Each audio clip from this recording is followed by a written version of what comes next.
Boa. Beleza, então, Matheus, obrigado por ter topado aqui a nossa iniciativa, que é um público bem nichado, né? A intenção aqui da R55 é ser uma organização independente de empresa, para justamente ter esse viés de independência de conteúdo, tentar trazer os conteúdos mais relevantes, técnicos da comunidade Web3, mais focada no Ethereum, mas não limitante, né? Pô, e juntar a comunidade dev, né? Que, além disso, eu acho que aqui no Brasil a comunidade às vezes está meio dispersa, é um evento que acontece no ano, então ter esses momentos mais mensais aí para a gente conversar e discutir o que está rolando de tecnologia. É mais focado no público intermediário para avançado, né? A gente acha que tem algumas iniciativas que está focando legal no público iniciante, mas a intenção aqui é meio que ser o próximo nível. Então, brigadão por ter topado. A gente se conheceu lá no Ethereum Rio do ano passado. E super legal ter um brasileiro aí representando no time, que é um dos pilares, né? Para mim, vocês, eu enxergo, sabe aquele meme que é tipo, a internet inteira, e aí é um software open source, para mim é isso aqui, o Solidity, a gente nem imagina a importância para toda a comunidade Web3, né? Tá permeando, sei lá, eu acho que o market share de Solidity versus outras linguagens aí deve ser 90% ou mais, né? Então, obrigado por ter topado. O palco é seu e, apesar de sermos poucos hoje aí dos Gatos Pingados, o conteúdo vai ficar gravado e a gente espera atingir muito mais devs aí no futuro. Tranquilo, tranquilo. Obrigado aí, Robson. Então, boa noite a todo mundo que está aí agora aqui online com a gente. Saudações aí para quem vai assistir depois. Agradeço aí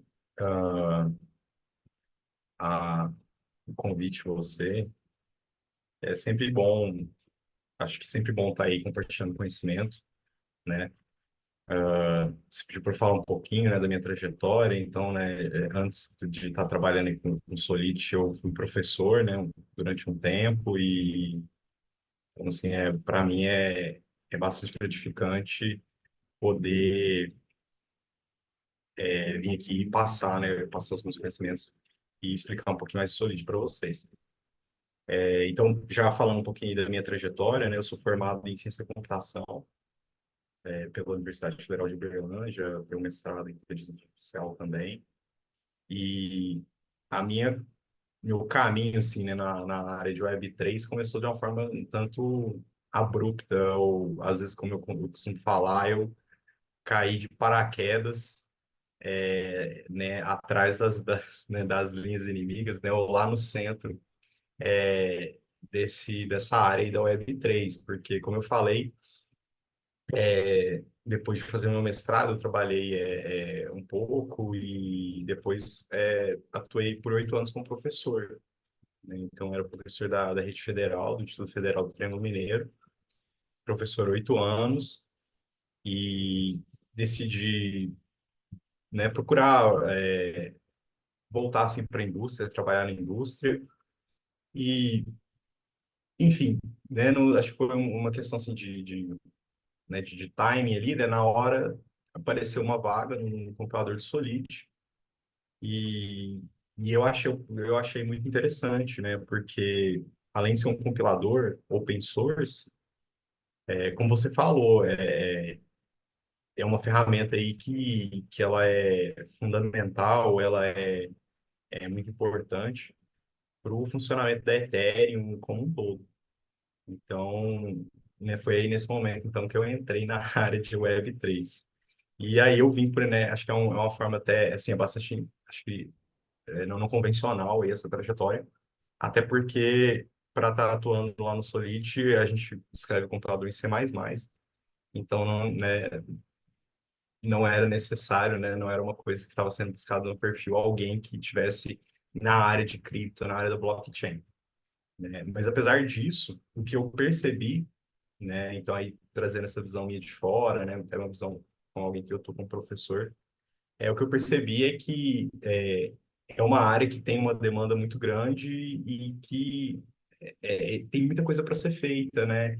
E tem o que eu vejo é que ainda assim tem muito espaço, né, para crescer, né? Então, até comentei com alguns amigos que, né, nesse ano anterior aí, né, foram afetados pelos layoffs, né?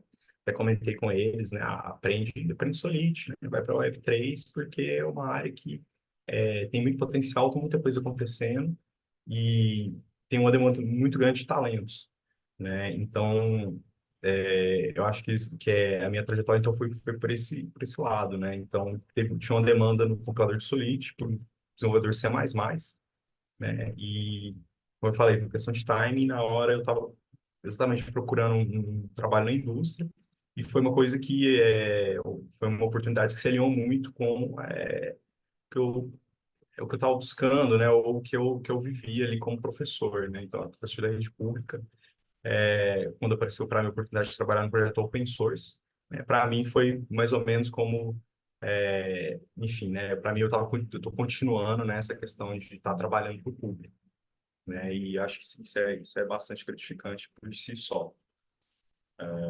Então isso aí né, mais ou menos aí um review aí da minha trajetória. E então tem 3 anos quase que eu estou trabalhando aí com o computador de Solid, né, eu entrei em maio de 2021 e, né, aprendi muita coisa da Web3 desde então, depois sobre o compilador Solid, sobre a linguagem, mas até como eu comentei com você, né, Robson, quando você me chamou para dar a palestra, você pediu para eu trazer algum tema do Solid em si, né, algum padrão, alguma coisa, eu falei, né, eu acho que ainda assim, né, esse não é o meu foco, né, e no momento eu ainda acho que eu não sou a pessoa mais adequada, né. Como eu falei, acho que é uma área que tem muita coisa para ser explorada né, e uma carência muito grande de talentos. Então, acho que eu preparei aqui uma apresentação para a gente ter alguns pontos para seguir, então eu vou compartilhar minha tela e vou alternando aí entre a minha apresentação e alguns trechos de código, né, algumas configurações, né, que eu vou apresentar aí e explicar para vocês. E aí, pessoal, durante a minha apresentação, podem fazer perguntas aí no chat, né? Acho que é oportuno. A gente para e discute elas, né? Acho que vai acrescentando aí. Então, deixa eu compartilhar aqui.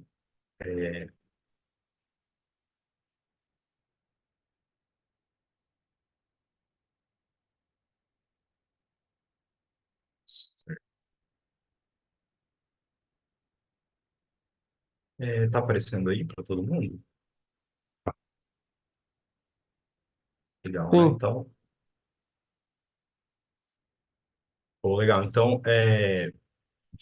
então nessa talkzinha aí, a gente vai falar um pouco sobre, né, o Solid, mais do compilador Solid, né?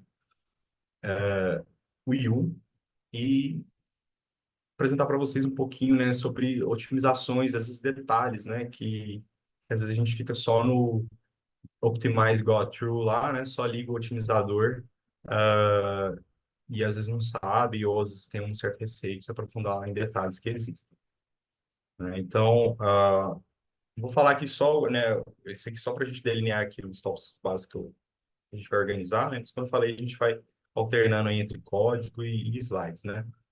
Então, enfim, né, esse conteúdo aí vai ficar público, então, para ser mais acessível possível, né, começar falando um pouquinho aí, né, de compiladores em geral, né? Então, o compilador, ele está dividido aí, né, em um front-end e um back-end, né? Só que no caso aqui, o front-end é a parte que vai, vamos dizer assim, vai analisar o código que você escreveu, por exemplo, o código Solid, né? O compilador Solid vai analisar ele e vai falar se aquele código, se você escreveu o código correto, né? Se a sintaxe está correta, se você não esqueceu um ponto e vírgula, né? Não tem uma variável lá que não está declarada, esse tipo de coisa. Esse é o front-end. Então, por exemplo, o pessoal comentou aí, né, do Viper, né? Tem outra linguagem também, o Phi, não sei se vocês viram falar, o Phi, ele usa, ele é uma linguagem que atualmente eles têm basicamente o front-end pronto, né? Então, o front-end deles gera aí um código intermediário, né, que estava mostrando aí na figura, que no caso é o IU, que a gente vai comentar, né? E aí depois eles usam o back-end do Solid, né? Que é a parte que vai pegar essa implementação intermediária e realmente transformar ela no código final que a gente quer, né? No caso da Ethereum aí, da IVM, né? No bytecode. Então, né, os compiladores em gerais, eles têm essas duas etapas, certo? Pode falar, Robson. Não sei, eu não sei se você está acompanhando o chat, às vezes quem está apresentando Todos, não consegue ver.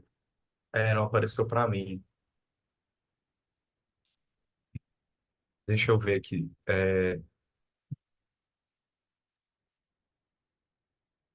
O RUF tem algo a ver com isso também ou nada a ver? Aí o RUF o RUF é outra, o RUF ele não gera IU, né? Aí o RUF, ele é bem próximo do IV, da EVM, né? Do bytecode, certo? Então, se a gente pensar em níveis de abstração, né? Vamos trazer para as linguagens aí, né, mais tradicionais. Se a gente pensar aí que tem o assembly, né? O assembly é bem próximo do código de máquina mesmo que é executado, né? Do 0 e 1, vamos dizer assim. O Huff é mais ou menos isso, né? Ele é meio que como se fosse quase que um bytecode ali mesmo da IVM. E, e aí o Solid, Viper, Phi são linguagens que são mais, um desse como Java, né? O Python, são linguagens mais alto nível de abstração. E aí, nesse contexto que a gente vai estar comentando o Yu, né? O Yu, ele está bem aqui no meio mesmo, né? Ele é uma linguagem, ele é uma linguagem que ela funciona como uma representação intermediária, né? Então, aí eu diria que o Huff, ele está, vamos dizer assim, no nível de abstração, né? Ele está abaixo do Yu, né? Porque ele está mais próximo ali do IBM Bytecode, né? Legal. Eu acho que eu consigo ver aqui, não está aparecendo no chat, mas aparece uma sinalizaçãozinha aqui. Agora eu vou prestar atenção, Robson, mas qualquer coisa você pode me dar um toque aí também. Beleza. Então, isso aí só para situar, né, galera? E assim, às vezes também, né, pessoal, uma coisa que eu percebi foi que às vezes a gente utiliza frameworks, IDEs, né, IDEs, e, e às vezes a gente até esquece, né, ou acaba não sabendo que, né, na verdade existe um compilador, né, existe um software, né, um aplicativo que faz isso, né, que pega o seu código Solid e transforma naquilo, né, e não é o Hard Hat, né, não é o Foundry, não é o Remix, né, eles são, né, vamos dizer assim, ferramentas que usam o Solidity, né, para produzir isso, certo? Né? Então, aí só dar esse preâmbulo aí, né, de maneira que a nossa talk fique o mais acessível possível para todos. Então, é nesse contexto aí que a gente vai dar, né, que eu vou estar comentando, falando do Solid, né, do compilador e da linguagem, né, e do IU, do processo de compilação, né? Então, aqui tem essa outra figura que ela está um pouco mais detalhada, né, mas só para a gente ter noção, né, do que eu estava comentando lá, né? Então, o front-end, né, ele faz essa análise léxica, né? Então, ele vê se tudo que você escreveu existe, né? Então, quando você escreve if, né, ele sabe que o if existe, né? Se você escrever lá um keyword que não existe, né, ele vai perceber isso nessa fase, né, do front-end, né? Aí tem a análise de sintaxe, análise semântica, então tudo isso aqui, vamos dizer assim, vai validar o código que você escreveu. E só depois que o back-end vai pegar o resultado do front-end e vai produzir realmente ali o seu processo, o seu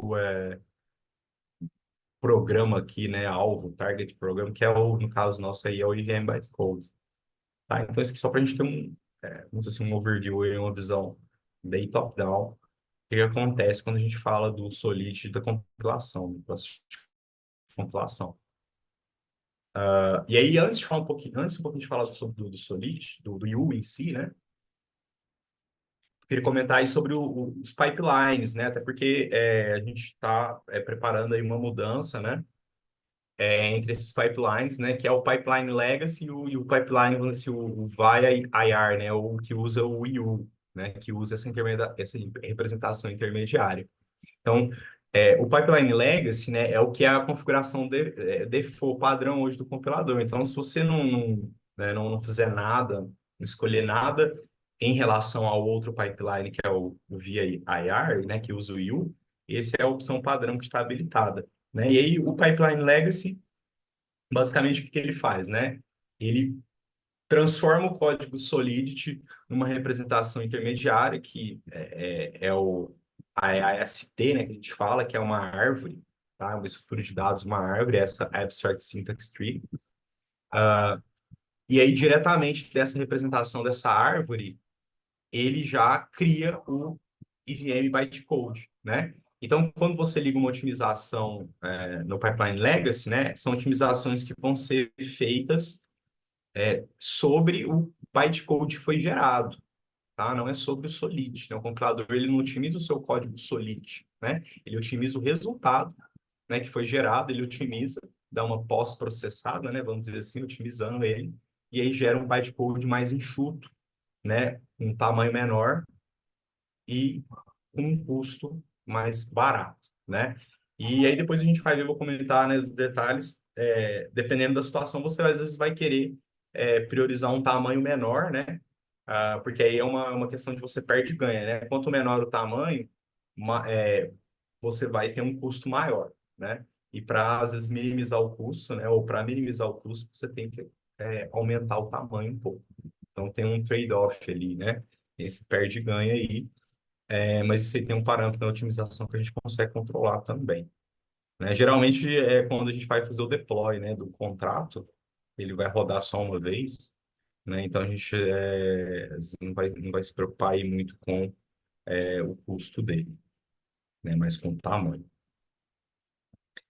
Então, falando aí do pipeline, esse novo, né, novo pipeline, vamos dizer assim, né, mas ele já existe, né, o pipeline via IR, né, via IR aí, né, esse R de Intermediary Representation, né, representação intermediária.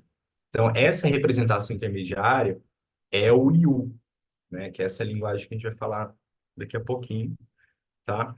Ah, e a grande questão do U, né, ele não foi introduzido para ser outra linguagem para a gente criar smart contracts, né?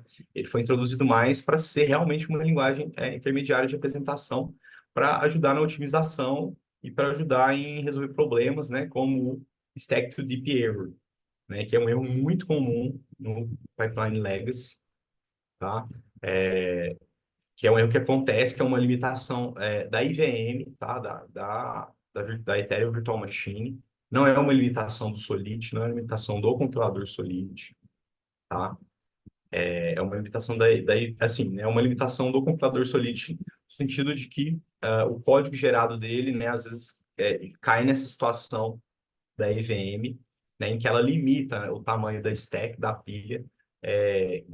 Você só consegue acessar, né, as 16 variáveis que estão no topo da pilha, né? Então, sem tentar entrar muito em detalhes técnicos, né, existe essa limitação na EVM, e por vezes o pipeline legacy gera código que causa esse erro do stack to deep, né?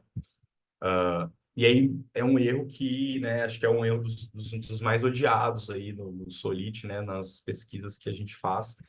Sempre aparece aí, né, o pessoal reclamando dele. É, e então esse pipeline aí, o via IR, né, via ART, já existe. Ele elimina praticamente todos os casos, né?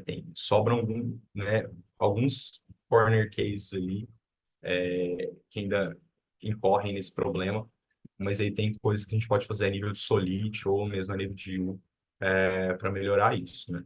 Então, esse pipeline, né, ele é diferente do Legacy, exatamente, né, no sentido de que o código Solid, primeiro, ele é transformado num código U, né? Esse código U pode sofrer, então, aí, melhorias, otimizações, e aí depois a gente gera o bytecode a partir do U, e a gente pode, de novo, aplicar otimizações nesse bytecode, né? Então, a gente tem duas etapas de otimização, tá? E aí, a vantagem, a gente pode testar aqui, né? Testar alguns exemplos aqui, que aí a gente consegue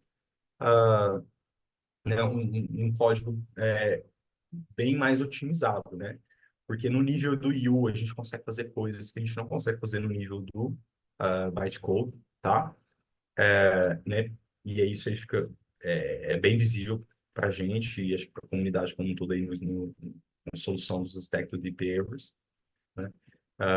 E aí, né, esse código depois do U, que já é otimizado e é gerado um bytecode, ele sofre uma segunda etapa aí de otimização que melhora mais ainda, tá?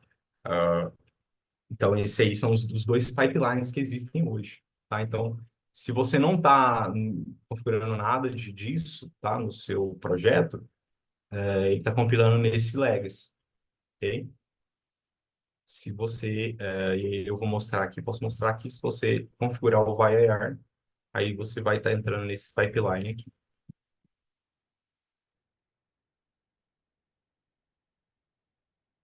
Opa, perdão. Então, para a gente ativar então a compilação aí, né, através do IU, pelo VAR, a gente pode ativar essas opções aqui, ó, né? Tem essas opções na linha de comando, tá? Na linha de comando, quanto através das configurações do JSON de input, tá? Aí, dependendo aí de como você usa o compilador, né? Geralmente, acho que quando a gente usa com framework, Hard Hat, Foundry e etc., a gente tem um arquivo de configuração, né? Um JSON. E aí você pode ativar isso, tá? Eu vou mostrar aqui na documentação. E vou mostrar um exemplozinho aqui de um arquivo, como que a gente faz isso. E aí, como eu falei, então, o U, o foco dele é em ser uma representação intermediária, né? A gente vai utilizar ele mais para fazer debugs, né? Às vezes de um trecho específico, você precisa aplicar uma otimização manual, tá? Então, são situações bem específicas. Opa. Deixa eu, então, voltar aqui agora e mostrar para vocês um pouquinho de código aqui e da gente vendo essas otimizações.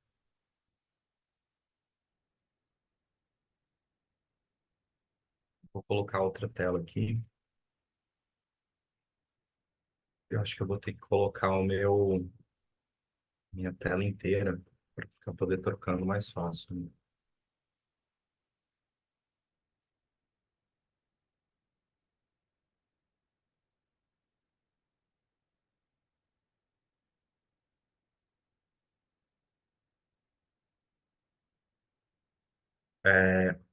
Então, aqui, ó, pessoal, deixa eu mostrar aqui para vocês.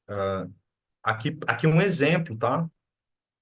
Do que a gente pode escrever, né, com o U. Então, só para vocês terem noção, né, como eu disse, é uma linguagem que ela está ali, né, em questão de níveis de abstração, ela está entre o Solidity e entre, vamos dizer assim, o bytecode, né? Então, basicamente, o U, você coloca todo o código dentro de um bloco principal aqui, né?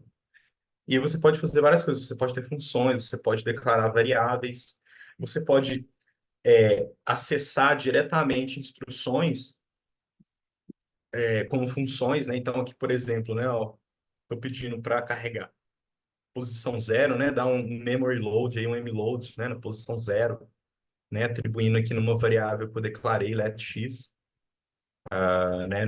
Não tem tipo, né? Todos os tipos aqui são slots, né? Da IVM, 256 bytes. E aí a gente tem, né? Construções como if, for, tá, loops. Então, ela é uma linguagem que ela é mais baixo nível, né? Ela está bem mais próxima ali do bytecode, mas ela não está tão baixo, por exemplo, quanto o Huff, né?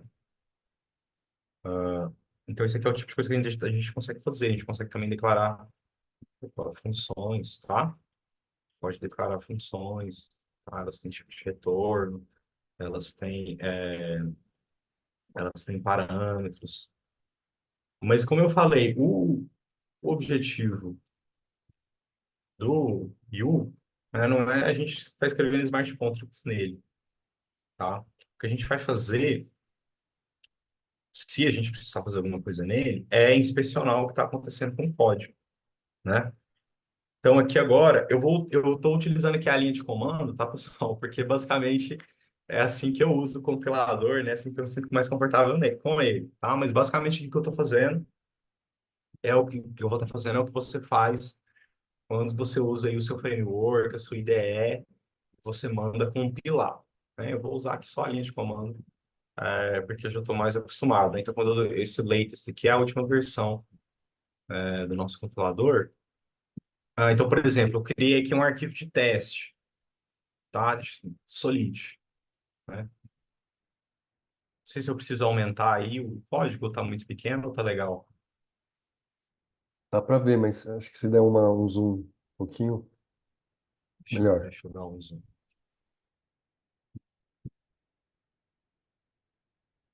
Command Ctrl mais. mais, Ctrl mais ou Command mais. Ah, é verdade. Legal. Valeu a dica aí, tinha até esquecido disso. Aí eu tenho aqui esse código, tá? Simplesinho aqui, só para a gente ver o que que é que a gente consegue ver esses elementos que eu falei lá, né? Então, eu falei que tem uma árvore, né, ali no meio, eu falei que tem o IU, código IU, que é gerado, né? E a gente vai conseguir ver também a diferença do código, né, do bytecode que é gerado com, sem otimizações, né? Enfim, vamos colocar um pouquinho a mão na massa aqui. Então, vou pegar esse teste ponto .sol aqui e vou compilar ele, tá? Então, primeiramente que eu vou compilar ele e vou pedir, olha só, vou só mostrar a AST que eu comentei lá. Deixa eu jogar ela para um arquivo de texto aqui,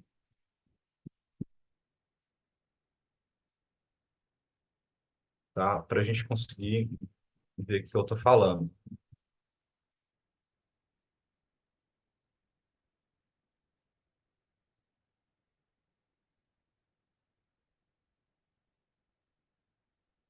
Esqueci de mais uma opção aqui.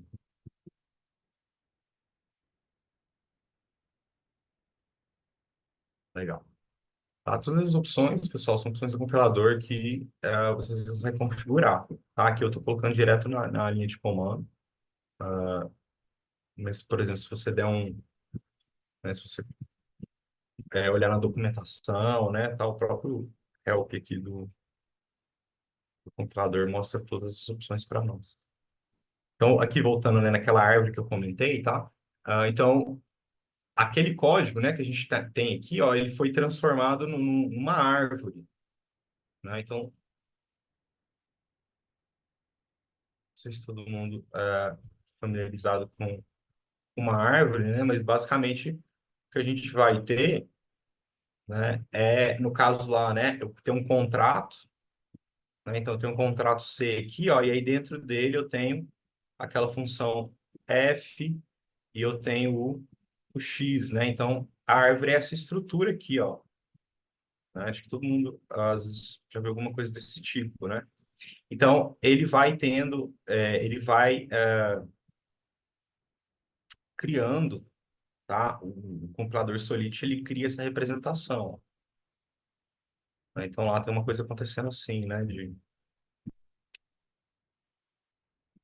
Depois eu vou voltar lá, né? Mas tem um X, esse aqui é um mais, tá, pessoal? Aí, Tá Matheus, feio aí. Pode falar. essa aí é a Abstract Syntax Tree, certo? Essa é a Abstract Syntax Tree, tá? Que ele gerou para nós aqui, ó, tá? Nesse arquivo. Se a gente olhar aqui, ó, tem todos aqueles nós, tá? Que eu desenhei aqui, né? Esses nós aqui, né? O C, aí dentro do contrato C eu tenho a variável X, né? A função F, certo? Dentro de F, eu tenho uma atribuição, né, que tem de um lado X e de outro lado uma adição, né, e essa adição tem um X e um Y. Então, tudo isso ele transforma numa estrutura que tem mais ou menos esse formato aqui que eu desenhei, certo? E isso aqui está descrito, né, de forma textual aqui nesse JSON. Então, se a gente olhar aqui, tem aqui, ó, né, o contrato C, né? Então, o contrato C, né, esse nó, ele tem um tipo, né, que é a definição de um contrato.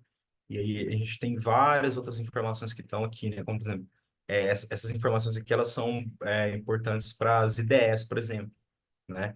Então, lá na sua IDE, quando ela acessa lá a função, quando você clica na função, ela te leva lá na definição, né? Todas essas informações ela busca aqui, dessa AST, né? Então, essa AST, a AST, né, Abstract Syntax Tree, ela não é só uma representação intermediária, né? Ela vai persistir, inclusive, lá no pipeline VAR, porque ela carrega informações de forma estruturada, né? Para a próxima etapa, que é a code generation, né? Então, geralmente todo compilador trabalha com uma estrutura desse tipo, tá? Com uma árvore assim. Então, aqui a gente vai poder inspecionar ela, mais a título de curiosidade, assim, tá, pessoal? Isso aqui, como eu falei, é mais utilizado por debuggers, verificadores, às vezes pode fazer algum tipo de verificação formal utilizando isso também, né? Mas aí a gente pode, então, visualizar esse tipo de coisa, tá? Com o compilador, só para começar a mostrar algumas opções que a gente tem, que às vezes são desconhecidas ou inexploradas.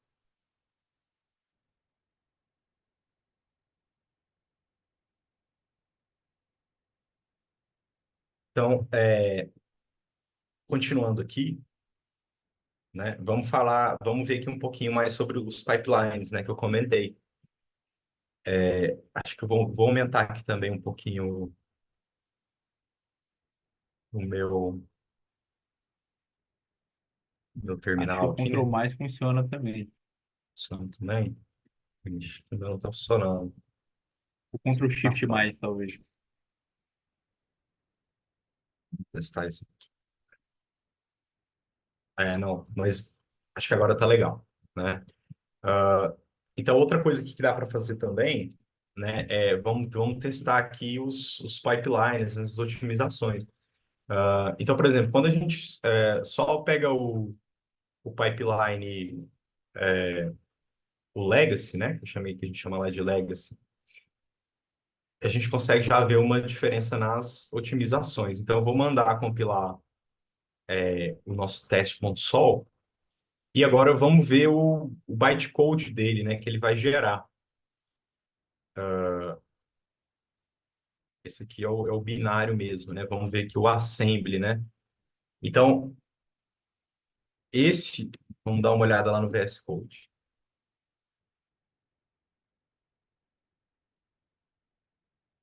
Esse aqui, ó, né? É o resultado, ó, né? O assembly, né? O que vai ser executado lá na IVM, de verdade, né? Então, isso aqui é né? Praticamente o código de máquina, né? Que a IVM executa, certo? Então, às vezes o pessoal também gosta de dar uma inspecionada aqui para ver o que está acontecendo, ver, às vezes, se dá para às vezes algum problema de stack leap, tá? Às vezes a gente tem que dar uma inspecionada aqui e ver o que está acontecendo. Aí aqui é um nível muito baixo, né, de abstração, né, pessoal? Aqui é um nível muito baixo, mas é isso aqui efetivamente que é o resultado aí do compilador Solid, tá? Então, se a gente prestar atenção aqui, né, perceber aqui, esse código aqui ele é bem longo, né, para esse código aqui que é relativamente simples, né? Tem uma atribuição e uma soma acontecendo, é uma função e uma variável aqui no storage. E aí ele gera, né, bastante código, tá? Tem aqui 298 linhas de código aí, né, do assembly gerado. Vamos colocar aqui, então, o Optimize, né, só para a gente ter uma noção do que acontece com esse arquivo, né, com o código que vai ser gerado agora com as otimizações. Então, já diminuiu bastante, né? Mas a gente vê que ele cria, né, essas várias tags aqui, ó, tá vendo? Essas várias tags aqui, para quem conhece Assembly sabe, né, que é um bloco que é como se fosse uma funçãozinha, né? Um bloco que vai ser referenciado. Em algum lugar você vai ter um jump, né, falando para vir aqui para essa tag, né? E muitas vezes, né, é engraçado que essas tags são jumps para outras tags, né? Então, mesmo às vezes com as otimizações ligadas, a gente tem, como eu falei, né, um código que ele ainda pode ser melhorado ainda, tá? Então, a gente pode, esse é o pipeline legacy, né? Então, a gente pode ativar agora o outro pipeline, né, como eu comentei, utilizando a opção VAR, tá? E aí, ele vai utilizar agora o outro pipeline que primeiro compila, né, ou através, a partir do código Solid, gera o código IU, tá? E depois gera o código Solid, né? Inclusive, a gente pode até pedir primeiro, tá, para o compilador mostrar aqui para nós a representação intermediária, tá? O código IU que ele está gerando, né? E aí, no caso aqui, eu não preciso nem colocar var, porque como eu estou pedindo a representação intermediária, que é o IU, ele vai, obviamente, compilar aí para essa representação, tá? Então, vamos dar uma olhadinha aqui como é que fica esse IU que ele gerou, tá? Então, olha só, a partir, né, agora no pipeline do var, a partir do código Solidity, ele gerou esse código IU, né? Então, todo código IU ele está contido em um objeto principal, né? E pode ter outros subobjetos.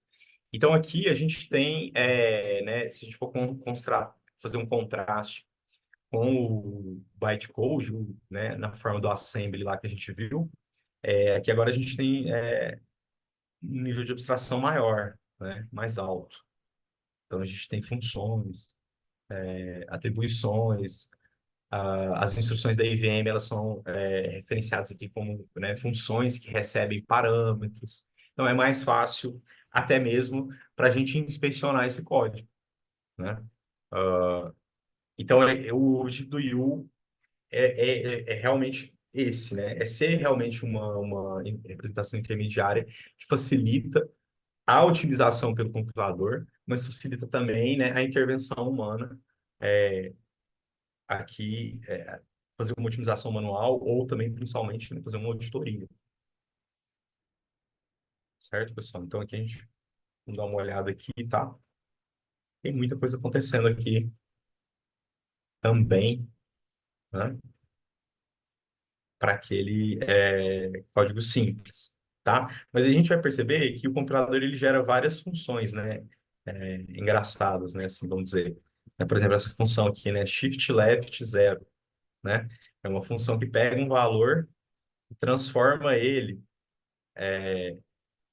fazendo um shift do zero, né?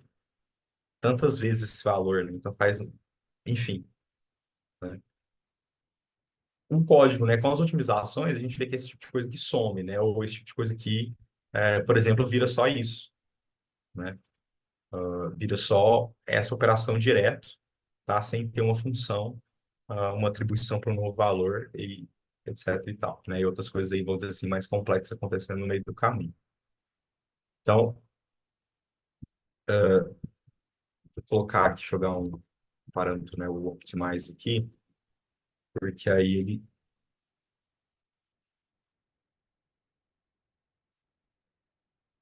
vai mudar aqui para a gente. Então, eu vou pedir aqui agora, né, essa representação intermediária mais otimizada, tá? Então, esse aqui é outro parâmetro que o compilador também aceita, né? Para a gente ver aquele código IU lá otimizado, né? E aí o código que deu para ver que ele é menor e ele tem bem menos funções, tá? Né? Apesar de que a função que eu falei que ia desaparecer não desapareceu, né? Mas com certeza, né? Algumas outras funções que algumas outras coisas aí ele consegue colapsar, consegue remover, e tudo isso pode ser, a gente pode ajustar, né? Tudo isso, pessoal. Que aí é a próxima parte que eu queria trazer aqui também para a gente. Pode falar, Robson, tem alguma pergunta no chat?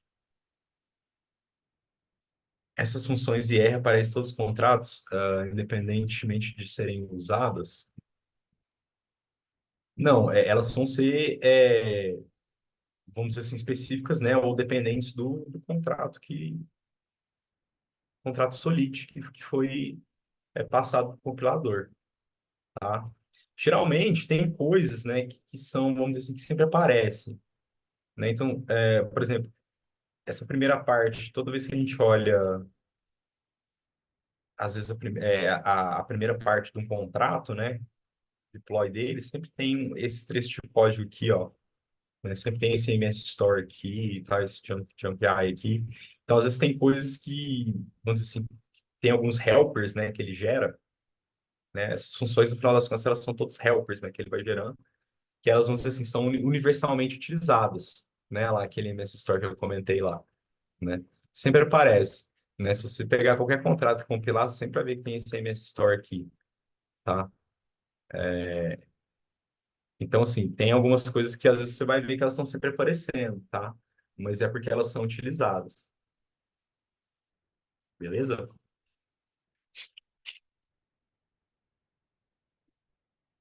Então, essa aqui é a etapa intermediária, né, pessoal? Aí, como eu comentei, essa parte aqui do U é mais quando a gente tem algum motivo muito específico mesmo, de inspecionar, de fazer alguma intervenção manual aqui, alguma otimização aqui, ou de fazer até mesmo uma auditoria, né? Mas é só para a gente poder ver que realmente nesse pipeline, né? Então, ele vai passar primeiramente aí por pelo U e depois ele vai gerar o bytecode, né? Então a gente tem aqui, né, esse primeiro bytecode aqui que foi gerado pelo nosso pipeline legacy otimizado, né? E aí eu vou gerar aqui então um outro, né, bytecode ali ou na verdade ali eu estava mostrando um assembly, né?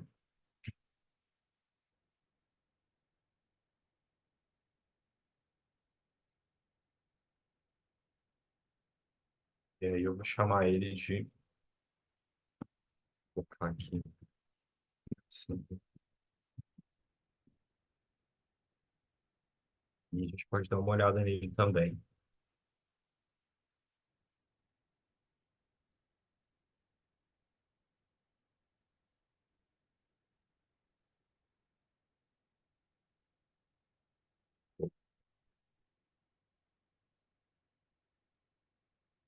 Então, olha só, né? Aí, olhando aqui, assim, dá para a gente ter uma noção, então, vamos dizer assim, do ganho, né? Que o pipeline do VAR dá para a gente. Então, no final, né, a gente teve aqui o assembly da IVM gerado pelo pipeline do VAR com, né, 60 linhas de código aqui, vamos falar, né? E do pipeline legacy, né? Os dois com otimizações, as otimizações padrões, ele é 5 vezes maior, né? Ele tem aqui 200, né? 300, 300 linhas de código, certo? Então, esse é o poder, né? Do pipeline do VAR. E é por isso que o plano é que ele se torne aí, no futuro e breve, vamos dizer assim, a opção padrão, né? A desvantagem, que é importante comentar, é importante estar ciente, é que a compilação ela vai demorar mais, né? O pipeline VAR, ele demora consideravelmente mais do que o pipeline legacy. Dependendo do projeto, às vezes pode ficar, às vezes pode ser uma coisa que impacta, né? Porque e aí assim, eu não tenho exatamente os números aqui, né, pessoal, mas que tipo de impacto aí no tempo de compilação que eu estou falando, né? Às vezes questão de coisa uma questão de às vezes 2 ou 3 vezes mais, né, o tempo de compilação. Alguns casos extremos, talvez até 4 ou 5. Então, como eu falei, dependendo do projeto, se o projeto demora 2 minutos, 3, 5 minutos para compilar, às vezes é ok você esperar 10, 20 minutos, né? Mas tem projetos que demoram, às vezes, né, mais de 1 hora para compilar. E aí isso vai ter um impacto considerável. O time tem trabalhado, está trabalhando ativamente nisso, né? Porque a gente quer que esse pipeline seja o default. Então, a gente está trabalhando para melhorar isso. Mas o ganho, né, ele é inegável, né? Então, uma coisa que pode ser feita, se você tem um projeto que, quando você compila ele pelo IR, demora muito, né? Uma coisa que você pode fazer é o seguinte, né? Você deixa para compilar ele só realmente na hora que é, é, você vai fazer o deploy mesmo, né? Você vai precisar, né? Você não compila ele em desenvolvimento, né? Ou quando você compila ele em desenvolvimento, você não usa o pipeline IR, né? Vai IR. Porque muitas vezes a gente está, né, só testando, né? E o comportamento é sempre o mesmo, tá? Eu esqueci de comentar quando eu falei dos pipelines. Apesar de serem dois pipelines diferentes, pessoal, o comportamento deles é sempre o mesmo, tá? Você sempre, apesar do bytecode ser o assembly, né, o EVM bytecode ser diferente, o resultado final é sempre o mesmo, tá? Isso aí é garantido. A gente tem testes, né, inclusive testes semânticos, por verificação formal, que a gente usa para garantir que o comportamento permanece. Então, em desenvolvimento, você não vai, em muitas situações, você não vai ter nenhuma diferença, né? Compilar ele no Legacy, né? Do comportamento que você vai observar, do que você compilar ele para o VAR. Só que na hora de realmente fazer o deploy, né? Implantar, aí sim você vai ter uma diferença significativa que vale a pena o tempo maior de compilação, né? Então, só comentar isso, né? Porque né, a gente sempre tem uma vantagem, mas pagando um preço, né? Mas, como eu falei, a gente está trabalhando aí para melhorar isso, para que realmente essa seja a opção padrão, e todo mundo possa usar. Ah, então, pessoal, né? Então, deu para ter uma noção aqui, né? E acho que se alguém, né, para quem não estava sabendo, né, ou a gente não sabia, dá para a gente explorar aí. E aí, outra coisa que eu queria comentar Matheus, mas como é que eu sei isso, né? Como que sabe, né? Como é que eu faço? Tudo isso, tá? Eu vou mostrar aqui para vocês, né? Fazer questão de mostrar, né? Todas as opções, elas estão aqui no... Acho que eu tinha até uma sessão aqui anteriormente, né? Que eu já tenho tudo aberto. Mas tudo isso tá aqui na nossa documentação, tá? Então, se você abre a documentação oficial aí do Solid, tá? Você vir aqui de lado e procurar aqui o otimizador,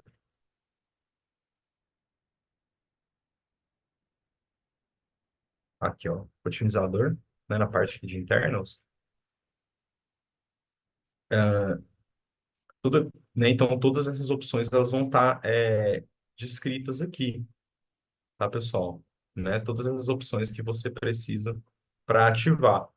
E aí, já entrando, né, no próximo assunto que eu queria falar, falar sobre, né, esses detalhes das otimizações, né, e otimizações que vão estar acontecendo aí, né?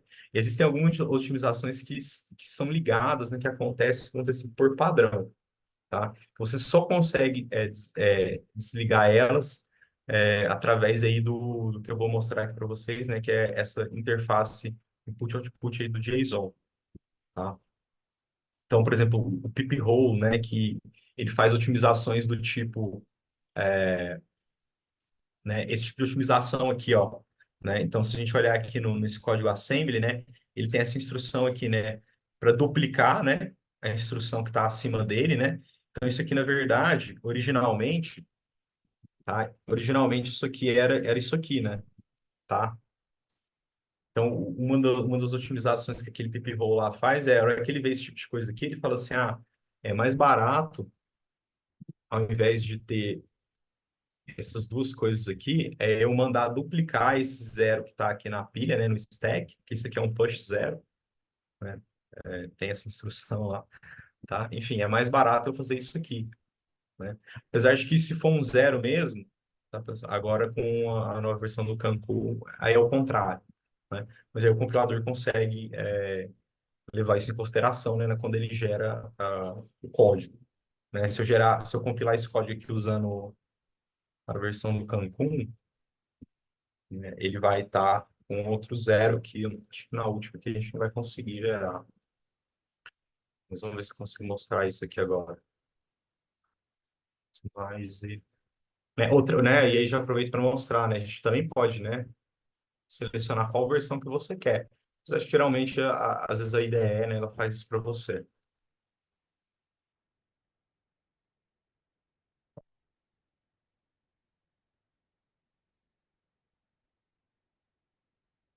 Não entrou aqui. Enfim. Acho que não deu para observar isso que eu falei, né? Que eu comentei. Eu tenho certeza que já está também implementado aqui nessa versão latest, né? Mas quando entrar aí a Cancun virar default, né, esse tipo de coisa vai mudar, né? A gente vai ter uma melhora um pouquinho nos custos de gas aí por causa do Push Zero que está entrando. Mas esse é outro assunto que eu tô, né, divergindo aí, tá? Outra otimização, né, que eu acho interessante comentar aí por padrão, né, que até foi uma otimização que foi inserida recentemente, tá, pessoal? Essa do Unchecked Loop, né? Então agora, né, às vezes o pessoal, às vezes a gente fazia, quando queria fazer um loop, né, você colocava ah, o pessoal usava aquele padrão de ter um bloco unchecked, né? Então, ao invés de incrementar o i aqui, certo? Porque esse incremento aqui, toda vez ele vai ser checado para ver se não tem um overflow, né? Se isso aqui não está estourando o valor máximo do i, por exemplo, né? Se esse i for se o i for um int de 8 bytes, né? Certo? Então, aí, para evitar o custo aqui de checar, porque um int de 8 bytes nunca vai exceder 10, o tamanho 10, né? Então, para evitar o custo de ficar checando ali um custo que é redundante, né? De ficar checando ali se a variável i deu um overflow, né? Era vir aqui e colocar isso aqui dentro de um bloco unchecked, né? E aí você fazia aqui o incremento aqui, certo? Agora, você não precisa mais fazer esse tipo de coisa. O compilador, em casos como esse, né, que eu estou mostrando aqui, em que a variável que está sendo incrementada, ela também está sendo testada aqui na condição do bloco, tá? E quando ela está sendo testada com um literal ou com um valor que você tem certeza que nunca vai dar overflow, certo? Aí o compilador consegue remover os checks aqui, né, de overflow, né? Então, são otimizações que o compilador já faz por padrão, tá? Mas tem como a gente desligar ou ligar e mudar todas as otimizações também, pessoal, através, né, de detalhes do otimizador. Então, a gente consegue fazer um ajuste fino, certo? Então, aqui na documentação, descreve, tá, pessoal, quais são os passos de otimização que o compilador usa, no caso do pipeline U, né, do pipeline VAR, certo? Ele também descreve do legacy, ok? Mas as opções do legacy, elas são bem limitadas, né? Então, isso vai ser esse controle, esse ajuste fino dos detalhes, ele vai ser mais interessante para o pipeline IAR. Então, aqui a gente consegue ver todos os passos do pipeline IAR, tá? Na otimização. Tem uma breve explicação sobre o que eles fazem. Alguns têm exemplos, ok? E a gente consegue, então, utilizar um JSON, né? Em que a gente, né? Esse que é o Standard Input Output Interface. Então, o compilador Solid recomenda que quando você vai fazer esse tipo de coisa, né, esse ajuste fino, ou vai fazer uma operação mais complexa no seu projeto, você utilize esse arquivo aqui de configuração, né, para configurar quais são as fontes, configurar algumas coisas, alguns outros parâmetros, né, como, por exemplo, o otimizador, qual que vai ser o pipeline, tá? Então, como eu falei, o VAR, né, ele está desligado por padrão, então se você quiser ligar ele, você precisa explicitamente falar isso, né? A gente consegue falar da versão, né? Talvez você já viu esse tipo de coisa aí. Então, aqui na seção do otimizador, a gente consegue, então, ajustar alguns detalhes, dele, né? Então, por exemplo, no Pipeline Legacy, se a gente for lá na documentação, a gente consegue ver quais são os módulos que existem, tá? Então, basicamente, ele tem o inliner, pipi-hole optimizer e aquele unchecked loop que eu comentei.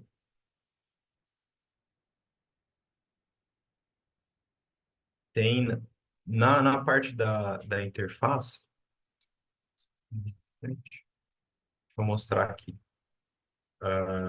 Aqui, né? Então, tem também, tá, pessoal? Tá? Essa seção aqui, ok? Se você for aqui na Using the Compiler, tem essa seção aqui, ó, Compiler Input and Output JSON Description, que é isso que eu estou comentando, tá? Então, aqui todas as opções estão descritas, tá? E explicadas. Então, a gente consegue ver, né? Então, olha só, né, nas opções do otimizador, nos detalhes, a gente pode, então, ligar, né, ou desligar o pip-hole, que é aquele, que faz pequenas otimizações ali em trechos de código de 3, 4 ou 5 instruções, tá? O inliner, ele, o que que ele faz? Ele detecta funções pequenas que podem ser colocadas diretamente no código, né? Então, em vez de ter uma chamada de função, né, uma função que vai ser 3 linhas de código, ele consegue fazer o inline delas ali, colocar elas direto ali, ao invés de ter uma função sendo chamada, né? Outro aqui que eu vou comentar, né, o deduplicador de blocos. Então, às vezes, a gente tem funções que elas são, a princípio, diferentes, mas que elas fazem a mesma coisa, né? Ou, às vezes, elas são completamente iguais, né? Então, eu poderia ter uma função aqui, vou dar um exemplo bastante bobo, tá? Trivial, pessoal. Mas a gente poderia ter uma função aqui que, né, soma o x com 1, e a gente poderia ter uma outra função aqui que incrementa ele, né? Então, são funções diferentes, mas têm o mesmo resultado. O compilador consegue detectar esse tipo de coisa, tá? E consegue deduplicar isso, tá? Então, o que que ele consegue fazer? Onde aparece, por exemplo, a função g, e aí onde aparece depois a função h ali, ó, ele consegue, né, no processo de compilação do bytecode, ele consegue fazer com que uma dessas funções seja removida e toda menção à função h, na verdade, seja, vamos dizer assim, apontada para a função g, né? Porque o resultado final das duas é o mesmo. Pode falar aí, Thiago. Cara, uma pergunta, tipo, ele consegue identificar se uma função ou, tipo, ela é duplicada para um cenário específico, tipo, para um caso específico, e para os outros infinitos não é? Porque daí talvez não seja nem bom mexer, né? Entendi. Se você falar que fosse, por exemplo, uma coisa assim, deixa eu ver se é isso que você está falando aqui, ó, né? Em vez de ser um x mais um ali, é um x mais y aqui, mas a única menção que eu tenho para o h é o h com 1. Não sei se é isso que você está falando. Se a única menção for H1, acho que fica igual. Mas, se, sei lá, tiver um for aí e passa pro H1, sabe? Não, então, como eu falei, o compilador ele detecta se o comportamento, se ele pode igualar aquelas duas coisas. Ele tem um módulo, tá, que a gente pode também até inclusive ligar e desligar, que é esse aqui, ó. Esse CSE aqui, ó, é o Common Subexpression Elimination. Esse módulo, ele é o mais complexo, né? Tá até comentado aqui, ele é o mais complexo mesmo, do otimizador. Por quê? Porque ele faz, vamos dizer assim, ele faz todo um processo de criar classes de equivalência entre as expressões. Então, esse módulo, por exemplo, ele consegue reconhecer que essas duas expressões aqui, elas são equivalentes, tá? Uhum.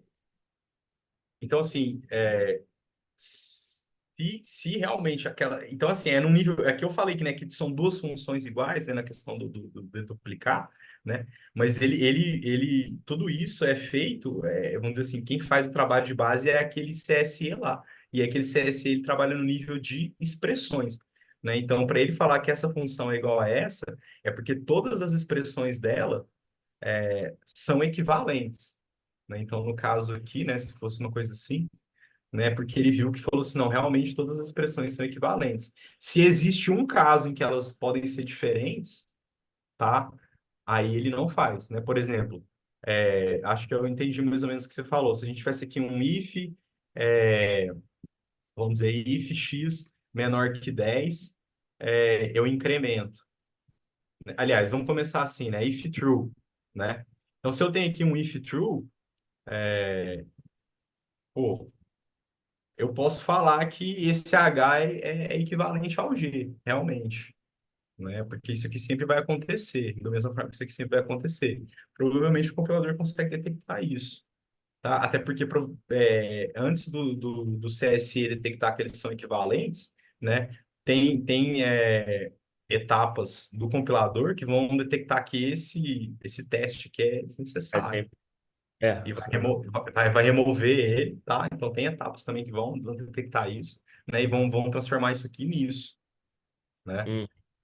Então aí, por exemplo, nesse caso ele falaria agora, se a gente estivesse trabalhando, né, num outro cenário em que talvez é o que você estava falando, né? Nem sempre vai ser, né? Nem sempre vai ser. Então aqui o compilador ele nunca vai falar que essa expressão, né? Essa sequência de expressões é igual a essa sequência de expressões, tá? Se isso estiver acontecendo, é um bug, tá? Se estiver acontecendo, é um bug, a gente tem que consertar, com certeza. Não sei se foi respondido. Ficou. Boa. Pô, legal, legal. Então, tem vários, tá, pessoal? Vários módulos, várias etapas do otimizador, né? E aqui eu estou olhando aqui na seção do JSON Input, tá? Mas aí na seção do otimizador aqui, ó, tá? Todas elas estão descritas, tá? O inline, o que que ele faz, é, o Constant Optimizer também, tem a seção que descreve ele, tá? Então tem várias etapas que, opa, perdão, que acontece a otimização. Perdi aqui onde eu estava. Que acontecem, tem várias etapas aqui, né, de otimização, tá? Desculpa. Né, por exemplo, aqui, né, outra que eu queria comentar, né, essa daqui do incremento do for, tá? Ela também tá aqui, a gente pode ligar ou desligar ela, né? Por padrão, ela está sempre ligada, né? Ela, o Piphole Optimizer, se eu não me engano, Block Deduplicator também, tá? Mas aqui, então, a gente consegue fazer esse controle fino. E se a gente estiver utilizando o pipeline VAR, né, a gente consegue ligar aqui, então, ou selecionar quais vão ser as etapas de otimização no VAR. E aí, as etapas de otimização do VAR, tá? Elas estão aqui, ó, né? Você coloca letras para quais são os passos que você quer que sejam executados, certo? Pode falar, Guilherme. Eu tinha deixado aí no chat, mas assim, Desculpa. digamos que você executou ali 20 vezes o inliner, né? A partir de um momento, aquele inliner ele vai ficar essa troca, né? Vai ficar pesada ao ponto de você ter que usar, que seja melhor usar um jump, né? Entendi. Para uma função. Então, assim, quando você usa o inline, ele tem alguma inteligência que vê assim, ó, quando que o inline ficaria melhor ou quando que o jump ficaria melhor? Sim, sim, não, sim. Ele só faz o inline de um bloco, de uma função, se o custo de estar lá, né, as instruções inline inline, né, ali é menor do que o do jump, entendeu? Então, na prática, ele só faz o inline de funções muito pequenas, tá? De blocos que só tem 2 ou 3 instruções no máximo.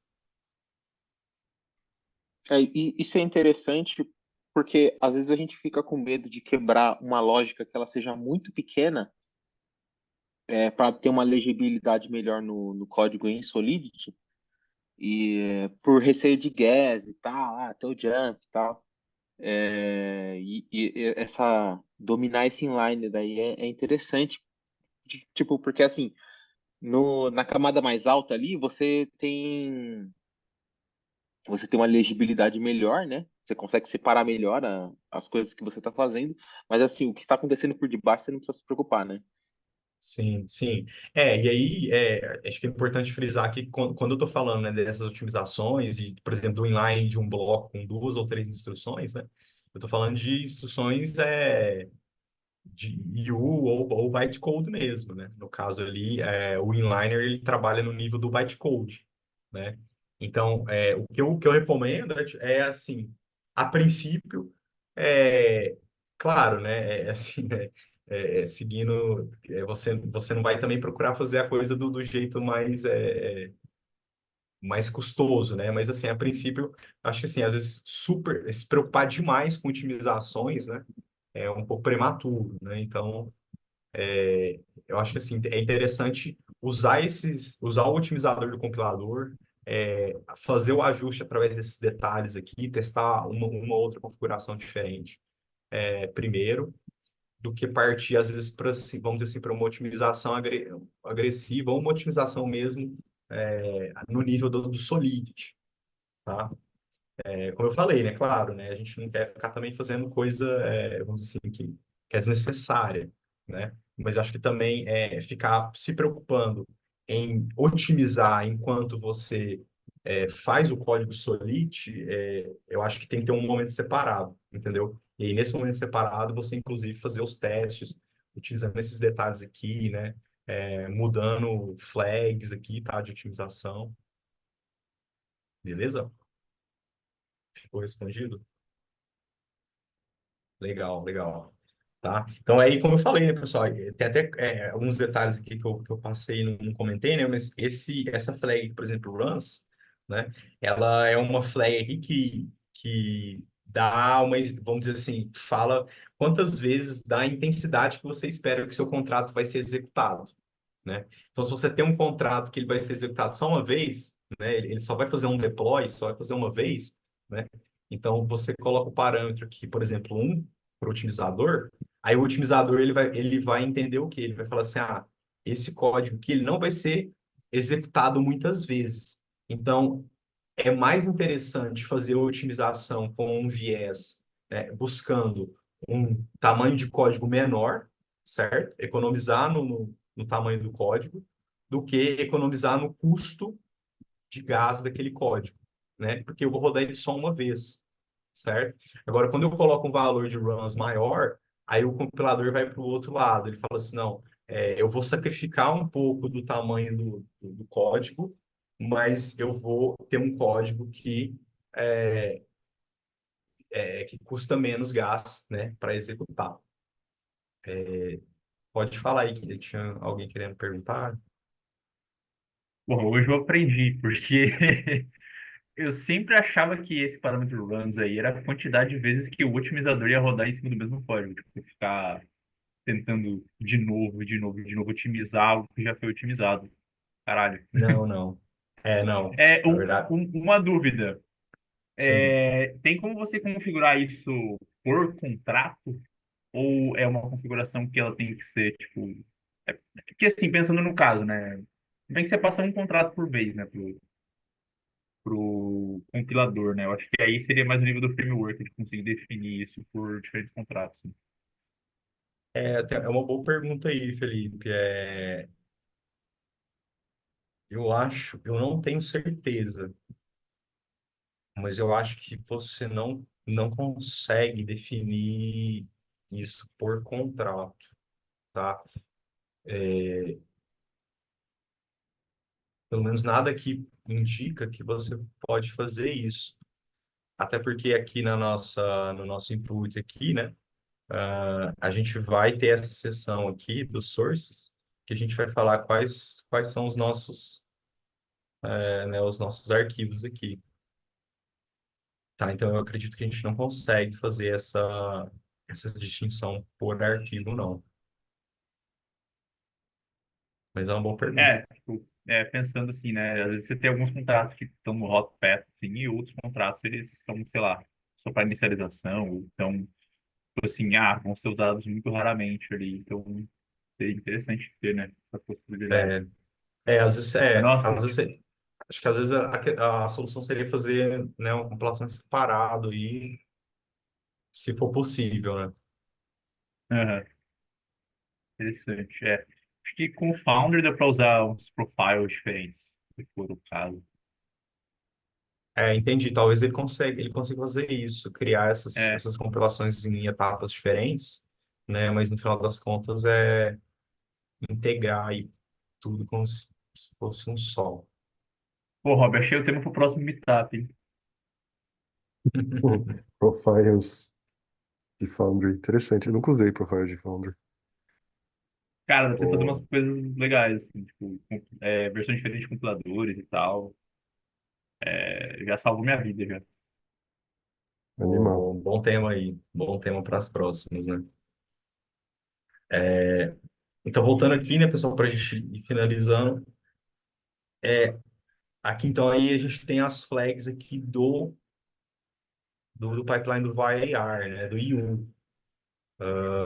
Opa.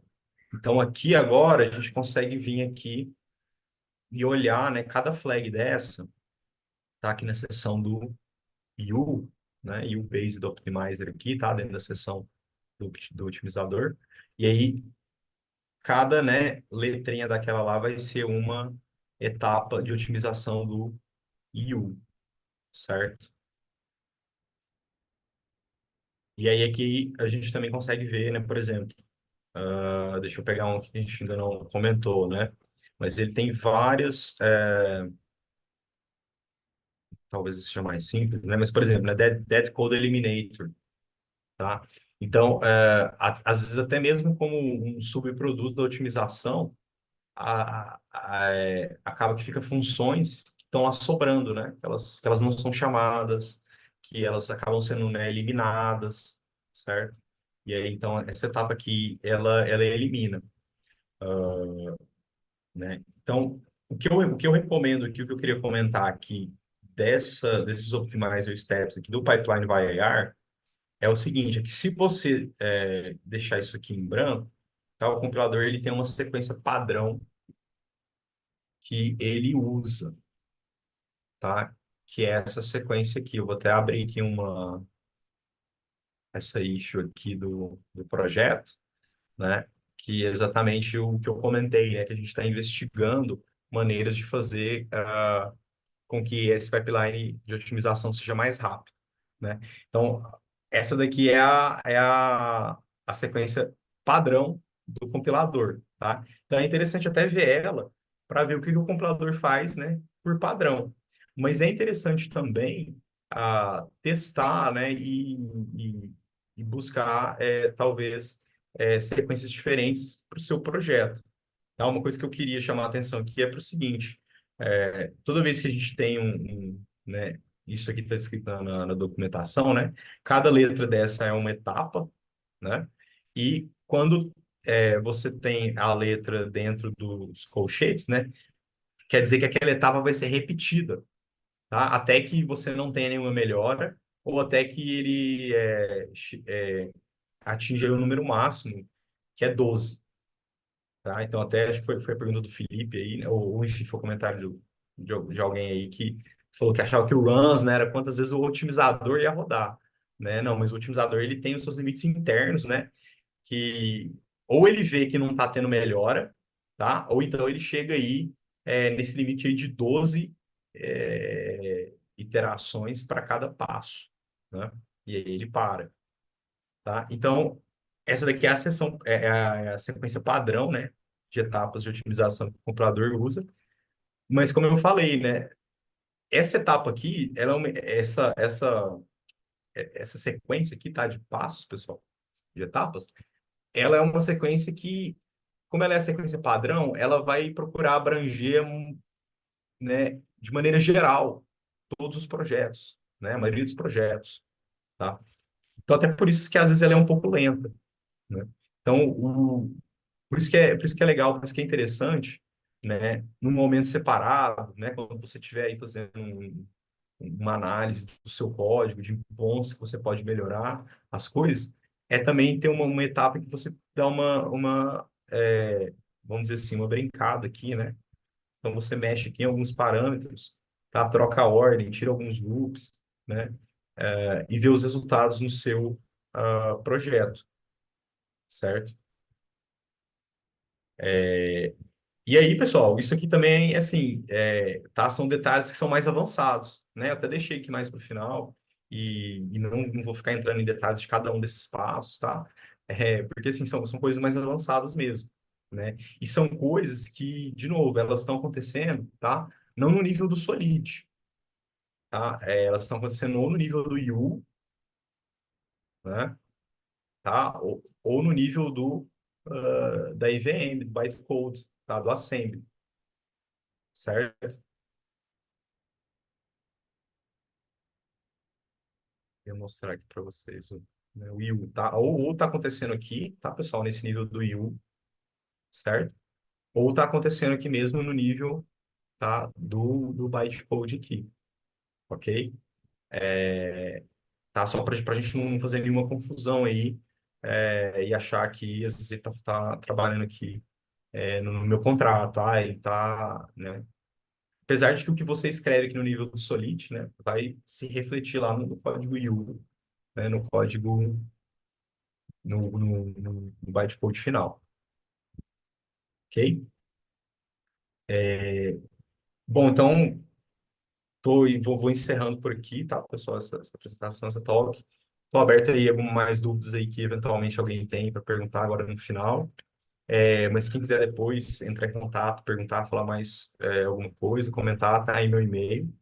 No mais, agradeço aí o Robson, agradeço aí todo o pessoal aí que faz parte do RS655 e agradeço aí a atenção a todo mundo que compareceu aí. Muito obrigado e tamo junto. Valeu. Acho que tinha alguém que queria perguntar. Henrique? Valeu, Matheus. Valeu.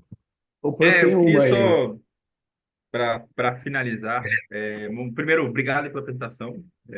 Muito bom. Tipo, cara, aprendi um bagulho assim, que é só ler a porcaria da documentação, mas eu acho que, sei lá, 90% das pessoas que eu conheço acham que o runs é aquilo que eu falei, tá ligado? De rodar o otimizador várias vezes. Uma dúvida que eu tenho em relação a isso, você mencionou que tem alguns testes de... Teste não, mas verificação formal, né? Sim. E ferramentas que vocês usam para fazer verificação formal e, tipo, como que é feito esse processo? Tipo, é feito testando tipo, com um differential test, testando contra o pipeline legacy, ou ele é tipo um formal verification tipo from first principles ali, tipo, tem lá as specs e tal. Tem, a gente usa, tá? Aí tem um projeto, né? Tem um SMT Checker, tá? Porque existe o time de verificação formal da Ethereum, tá? Então, o time de verificação formal da Ethereum trabalha em parceria com nós. E tem vamos dizer assim, uma ferramenta, uma biblioteca do compilador, que é o SMT Checker, que ele faz essa verificação formal para nós. Então, ele usa alguma engine de verificação formal, por exemplo, tem o CVC, CH4, Z3, tá? Que são engines de verificação formal. Então, é, ele tem lá a especificação, e aí, basicamente, o que elas fazem é, tipo assim, né, grosso modo, elas testam, né, todas as possibilidades, né? Então, se você tem lá um código, lá, um x+1, né, ele testa lá todas as possibilidades para ver se o seu x+1 passa, né, tá ok. Então, se você quiser dar uma olhada nisso, você pode procurar aí, tá? SMT Checker, tá? Lá no repositório. E aí você vai ver isso que eu estou comentando. Deixa eu escrever aqui, tá? Putz, né? Tá? Você olhar lá, tem tem esse SMT Checker. ah, e aí é isso que a gente usa. Tá? Tem alguns testes lá no repositório. Beleza? Boa, valeu. Pô, Tá tem bom, uma gente. que eu acho que conecta um pouco com essa, cara. Eu já vi aí no tanto devs dizendo que não ligam o otimizador, quanto auditores às vezes falando, sabe, que pode acontecer alguma coisa no processo de otimização. Então eles recomendam deixar desligado. Mas eu sempre fiquei encucado com isso, porque eu nunca vi, na verdade, um caso, né, em que o otimizador, sabe, resultou num negócio muito diferente ou algum bug, sei lá. Existe algum caso assim? Tem sentido essa preocupação? E existe algum exemplo de, sei lá, em que o otimizador errou, por exemplo, e causou algum problema em produção, alguma coisa assim? Olha, essa preocupação ela não é infundada, tá? Claro, o otimizador ele está transformando o código, né? Mas da mesma forma também, sem otimizar o code generator do compilador, ele também pode gerar um código errôneo, tá? E aí bugs existem, já ocorreram bugs no CodeGen, já ocorreram bugs no otimizador, ok? Felizmente, nenhum desses bugs foram bugs críticos, nenhum foram bugs assim, sempre, geralmente são bugs que são situações muito específicas, né? Corner cases. Então, assim, apesar de que não é uma preocupação infundada, eu acho que ela não né, na minha avaliação, ela não vale o custo, né? Então você não vale o custo de você, né, otimizar seu código, porque né, o receio de acontecer alguma falha, tá? E você perder as coisas. Mas como eu disse, não é infundado, não é infundado, tá? Mas eu recomendaria deixar ali o otimizador, enfim. É meio que isso, né? Porque, como eu falei, até o code name pode ter uma falha, né? Sim, Então, valeu. No caso é, dos pão duros, eu acho que vale ligar sempre, né? Eu acho que, em geral, vale sim, tá? Vale sim, faz uma auditoria bem feita, tá tranquilo. muita gente recomenda, além da auditoria, né, você fazer formal verification nos próprios contratos, né? Com E aí certeza. você elimina esse problema relativo ao optimizer. Mas Sim, é bem controverso, sim, porque, cara, é o tipo de problema que, assim, basta um problema para ferrar muita coisa, né? Então, a galera, em geral, eles preferem pecar pelo lado do excesso de cautela do que o contrário, né? E aí não, eu acaba que, por entendo. exemplo, a gente não acaba não usando o optimizer por conta disso. Não, eu entendo, até porque a gente tem vários casos aí, né, de falhas críticas em outras plataformas aí que resultaram, né, em perdas aí de, né, milhões, né? Então, eu entendo. E acho que cada caso é um caso, né? Ah, acho que tem mais. O Thiago tá com a mão levantada aí de um tempo. É nada a ver com esse tema, não, tá? Vocês estão falando se quiser alguma outra pergunta relacionada. Eu, na verdade, só queria saber porque, cara, em algum momento eu li sobre um tal de U+. Isso existe? Não. Como? Desculpa? U+, tipo C++? E o U, mais? é. Ué, Tipo, não ouvi falar de e o mais, não tô sabendo. ó, se você não Mas ouviu, assim, faz um tempinho, faz um tempinho. Tá. mas assim, como enfim, é open source, é código aberto, né? Você pode É. criar um e o mais, né? Aham. Não, tipo, eu só ouvi falar mesmo, não tem nem pesquisa. Aham. Poderia existir, mas assim, não é uma coisa que está partindo de assistir do Solid, não, tá? É.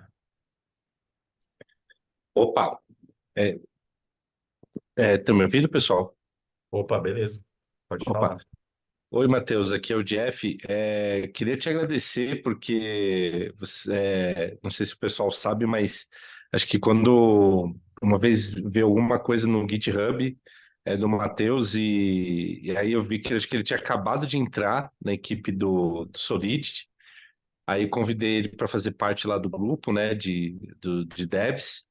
E sempre o Matheus foi muito gentil e participar, topou na hora e compartilhar, estava lá no grupo com a gente também compartilhando. E também agora também super bacana, super generoso de compartilhar essa talk aqui com a gente. Então, queria te agradecer aí, Matheus, pela palestra aí, por sempre estar disposto aí em colaborar com a gente. Não, demorou. Obrigado, Jeff. Parabéns aí também pela iniciativa aí de você montar o grupo e tal. É, assim, eu não olho muito, mas sempre que me marcam lá, eu olho lá e procuro sempre dar uma resposta, né? Enfim, para a nossa comunidade aí, que principalmente que nós aqui, né, no Brasil, América Latina, a gente esteja cada vez mais forte aí. É isso aí, tamo juntos. Ô, Matheus, eu tenho uma outra pergunta, um pouco fora do escopo tão técnico assim. Eu queria ouvir a opinião de você, lá, do que você, da- do pessoal que você acessa, né? Do dia a dia ali, das conversas em paralelo.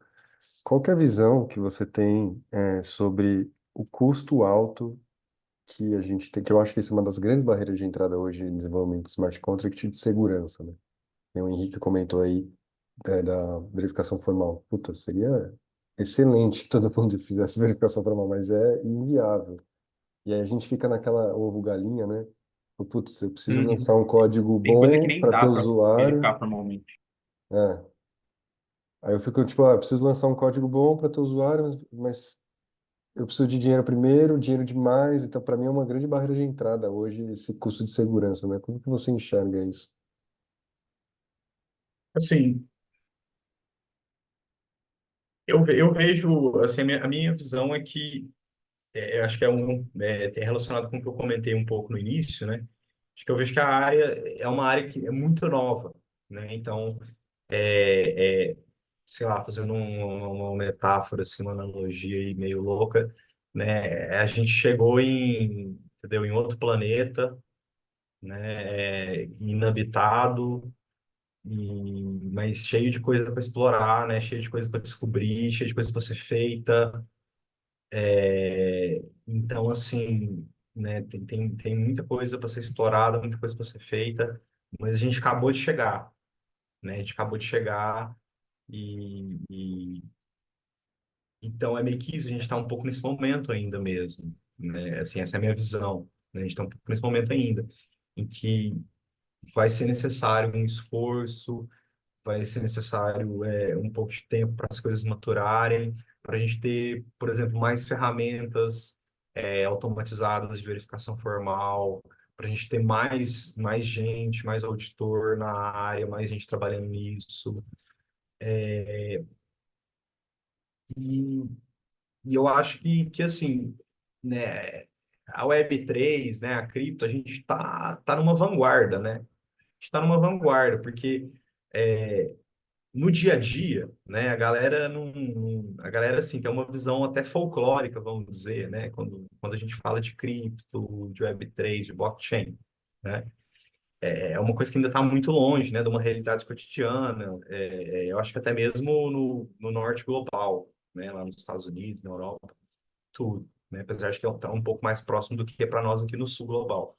Mas mesmo assim, a gente ainda está numa vanguarda, né? O que a gente está construindo aqui e eu acredito, é coisa que a gente está construindo, né, a fundação de coisas que vão estar, vamos dizer assim, florescendo, que vão estar se desenvolvendo mesmo, daqui 10, 15, 20 anos, né? Eu vejo, assim, que, né, inclusive a gente vê, assim, até questões né, que o Brasil está fazendo, né, com a implantação lá do real digital, né? Mas, enfim, são coisas que, assim, eu acho né, eu acho que é isso, né? A minha perspectiva é essa. A gente está na vanguarda, a gente está desenvolvendo, trabalhando, explorando uma área muito recente, né? Muito recente. Então, assim, ainda é muito marcada, realmente. Acho que assim, é uma coisa própria do momento. A gente ainda tem muitas incertezas, sabe? Tem muitas preocupações com segurança. É, enfim, eu acho que é isso. Assim, né, a minha visão. E eu acho que assim, a minha visão é uma visão, né, como eu comentei da minha história, da minha trajetória na Web3, é uma visão assim, né, bastante até limitada, né? Como eu falei, eu caí de paraquedas no meio né, no meio ali do negócio e então eu tenho muita coisa que eu olho em volta que eu tô aprendendo, é muito novo para mim também. Então, eu acho que é isso que essa que é a minha perspectiva aí. Legal, boa. Bom, legal, Matheus, e agradecer também, complementando as palavras do Jeff aí, obrigado demais por ter topado o convite, compartilhar esse tipo de conhecimento. Se saber Solidity já é 1% aí do mundo, isso aqui é ainda muito mais limitado, que nem o Henrique comentou do Runs, né? Um detalhe que você fala, putz, mesmo a gente trabalhando alguns anos aqui com Solidity, você fala, nunca parei para ler a documentação do compilador. Esses optimizers aí, né? Não, legal, legal, que bom que deu para chamar a atenção e trazer, vamos dizer assim, né, levar isso mais às claras aí, né? Trazer atenção, trazer os olhos aí do pessoal para esses detalhes. Que bom, fico muito satisfeito aí de estar contribuindo. Agradeço aí de novo pelo seu convite. Valeu.